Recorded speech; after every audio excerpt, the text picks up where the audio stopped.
que estudar gestão pública e políticas públicas hoje? Vamos começar com os números. O Brasil tem 5.575 municípios, 27 estados, uma administração federal robusta,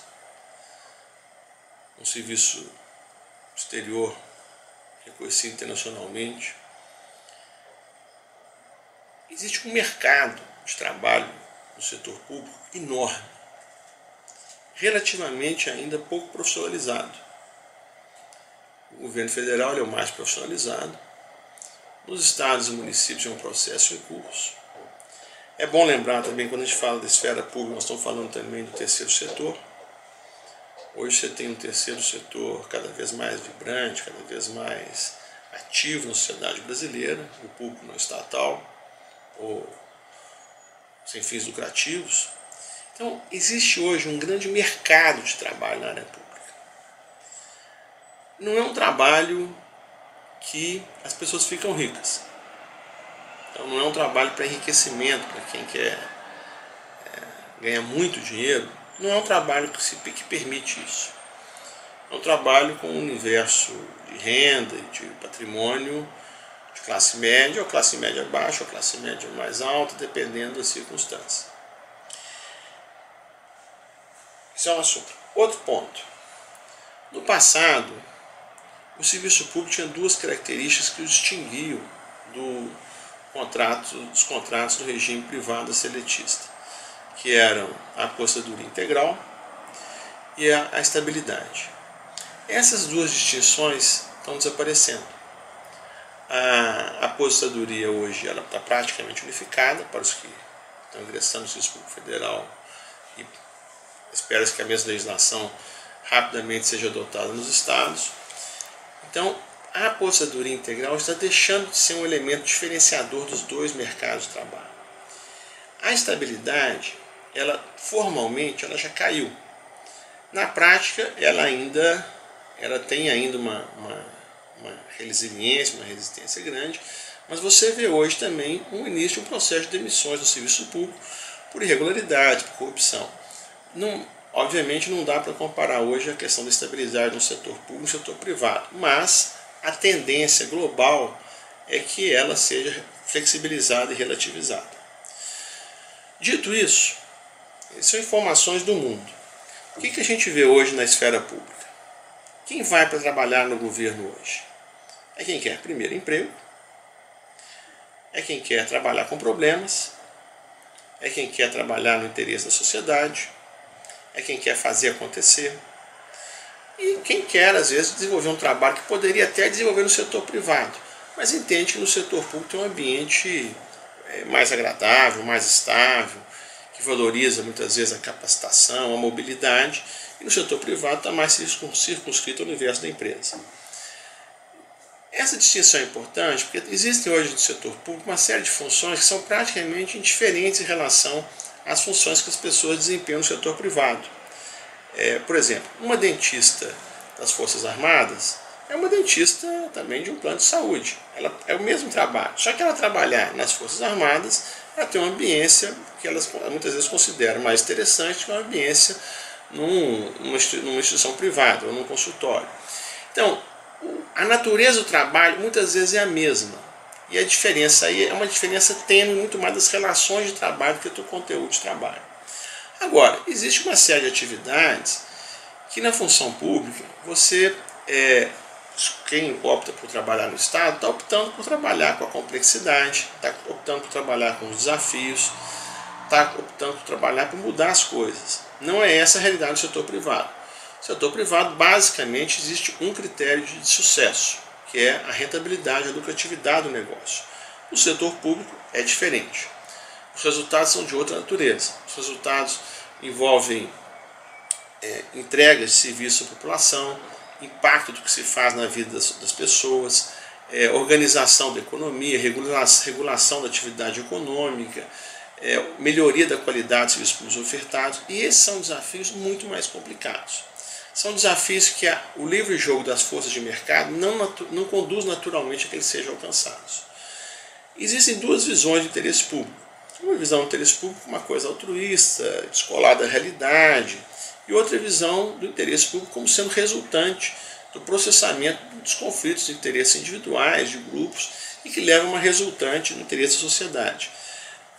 A atividade do setor público envolve fundamentalmente lidar com esses conflitos, não é uma atividade à parte dessa visão de que a maioria das pessoas agem motivadas por outros interesses que não sejam os seus, né? Quem busca hoje a carreira no setor público, existe um grupo muito idealista, existem pessoas buscando salários, existem pessoas buscando tipo de atividade, por exemplo, uma atividade como a diplomacia, é uma atividade muito específica, né? Uma atividade como gestão de parques, unidade de conservação, muito específica. Elas são monopólios do setor público? Diplomacia, sim. Gestão de parques, unidade de conservação, não. Mas são ainda fundamentalmente atividades do setor público. Onde muitas vezes, então, as pessoas identificam no Estado a instituição que proporciona aquela oportunidade de trabalho. Uns querem trabalhar perto da natureza, outros querem trabalhar através de grandes movimentações, outros querem trabalhar interagindo com pessoas. Eu gosto de dar exemplo, por exemplo, meu primeiro emprego foi na Secretaria de Trabalho e Ação Social no estado de Minas Gerais. Eu trabalhei com assistentes sociais 2 anos, que é uma profissão difícil. Avançou muito nos últimos anos, mas se você for ver nos grandes centros urbanos, quem é no estado que trabalha com aquela população de rua, aquela população no estado de miséria absoluta? São esses profissionais. Então, se não é o Estado que paga esses profissionais, quem será? Você tem algumas instituições filantrópicas que desenvolvem esse trabalho em bases voluntários, mas em termos estruturais, em termos institucionais, você precisa ter no governo quem assume essa responsabilidade perante a sociedade. Eu tive a oportunidade de trabalhar também em município, no governo estadual. Grande parte dos desafios do setor público hoje estão na interface com a sociedade. E nessa interface é talvez o maior desafio hoje do governo. A percepção que as pessoas têm do governo é a percepção de como elas experienciam a atividade de se relacionar com o governo. Isso vale para o empresário, vale para o indivíduo, vale para o jovem, vale para o idoso.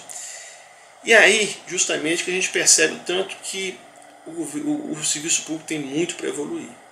Quando a gente é bem tratado, respeitado, bem atendido no serviço público, aquilo chama atenção. Como assim?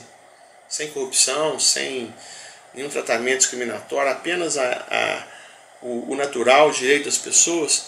E chegar nesse estágio é ainda uma trajetória que o país está cumprindo. Acho que hoje, quem vai para o governo, por motivos, digamos assim, relacionados a transformar a realidade, tem consciência disso. Quem vai buscando trabalho, emprego, uma colocação, como outra qualquer, muitas vezes não atenta para essa dimensão que é a expectativa que a sociedade tem em relação a quem trabalha no governo. A gente lê e ouve, nós importamos algumas expressões dos anglo-saxões, e uma delas é os contribuintes, né? Quem paga o nosso salário são os contribuintes. Não há essa clareza ainda estabelecida no âmbito do setor público. Nós temos dificuldade de perceber que aquele cidadão na nossa frente é quem remunera a nossa atividade. No contexto europeu, o republicanismo é mais forte, a visão do Estado é mais consolidada historicamente, mais estruturada. Essa impessoalidade da função pública é mais bem estabelecida. Nós somos ainda um país ainda confuso em relação a esses valores. Nós temos uma tradição individualista muito forte, temos uma desconfiança profunda em relação ao setor público. É bom lembrar que nós tivemos no século XX 2 ciclos autoritários que emprestaram à política um péssimo nome. Hoje a gente continua com essa nostalgia de uma política pura, acima dos interesses das pessoas, coisa que nunca existiu, mas que foi utilizada fortemente pelos regimes autoritários para desqualificar a atividade do setor público e, basicamente, atribuir a si próprios as virtudes dos governantes, primeiro no regime Vargas, depois no ciclo militar. Isso significa que, vinculado à questão pública, tem também a questão da política.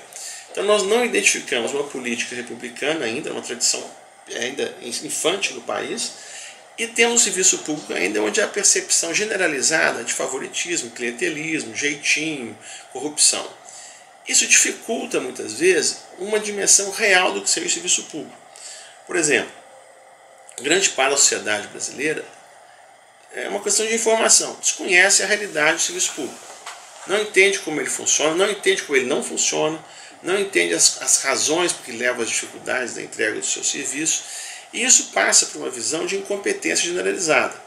Nós tivemos uma época do país, um ciclo político, muito marcado por essa visão anti-serviço público, né?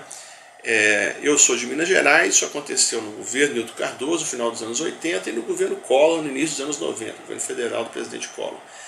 Havia uma mitologia anti-Marajá, anti-corrupção, que atribuía ao serviço público a fonte de todos os males do país. Isso colou, em parte, porque isso tem ressonância junto ao imaginário da sociedade brasileira. Essa visão de que o serviço público é um obstáculo ao crescimento do país, um obstáculo ao funcionamento da sociedade, é uma visão também que ela é real e ela precisa ser discutida e enfrentada politicamente. Não significa que não hajam problemas na administração pública de ineficiência, de corporativismo, de corrupção, de defasagem tecnológica, mas esses são os problemas de todos os países. Se nós pegarmos, por exemplo, os Estados Unidos, a história de modernização da administração pública dos Estados Unidos é muito interessante. É uma história que começa no final do século XIX, tem um grande avanço na primeira metade do século XX, mas ela vai terminar praticamente no pós-guerra. Então demorou quase que um século para a administração pública norte-americana se consolidar, e é uma administração pública, a gente tem mais os Estados Unidos como um país privatista, tem mais de 200 cursos de administração pública e de políticas públicas. Vamos pegar o caso europeu. A Constituição do Serviço Público Britânico vem do século XIX, influenciado em parte pelo serviço público colonial, influenciado pela disputa do parlamento com a coroa, no sentido de profissionalizar a administração pública. Na França, praticamente foi refeito o Estado francês depois da Segunda Guerra Mundial, em função dos problemas de colaboracionismo de Vichy. Na Alemanha, Prússia, militarismo, cameralismo, a tradição profissionalizante da administração pública e muito legalista da administração pública alemã. Quer dizer, todos esses países, Japão, Coreia, né, a própria China, uma das grandes dinastias chinesas, a burocracia é toda formada, inspirada no papel que esses burocratas, essa elite burocrática exercia junto ao imperador. Essa visão de que o Estado precisa se profissionalizar é uma visão no Brasil ainda relativamente recente. O ingresso na carreira pública está vinculado de alguma forma a esse processo histórico. Então, a motivação para aderir hoje, ou para entrar para o serviço público, ela está muito mais ligada a essa questão do que as outras. A questão salarial é sempre uma variável real. Hoje, nós vivemos na administração pública federal uma situação de relativo competitividade dos salários do setor público com o setor privado, como deve ser. Já foi maior, já foi menor, mas se nós observarmos no mundo ideal, o razoável de se esperar é que a administração pública pague mais ou menos o que o mercado pague, nem muito mais nem muito menos.